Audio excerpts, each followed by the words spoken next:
বৈশাখের শুরু থেকেই তাপমাত্রা 40 ডিগ্রি সেলসিয়াসের আশেপাশে ঘোরাফেরা করছে।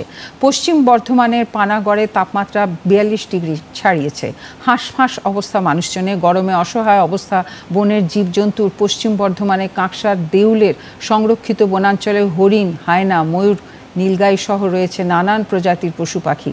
দাবদাহ থেকে বনের হরিণ, ময়ূর সহ অন্যান্য পশু পাখিকে সুস্থ রাখতে বিশেষ ব্যবস্থা নিয়েছে বন দপ্তর। দেওয়া হচ্ছে ORS মেশানো জল এবং কাঁচা শাকসবজি।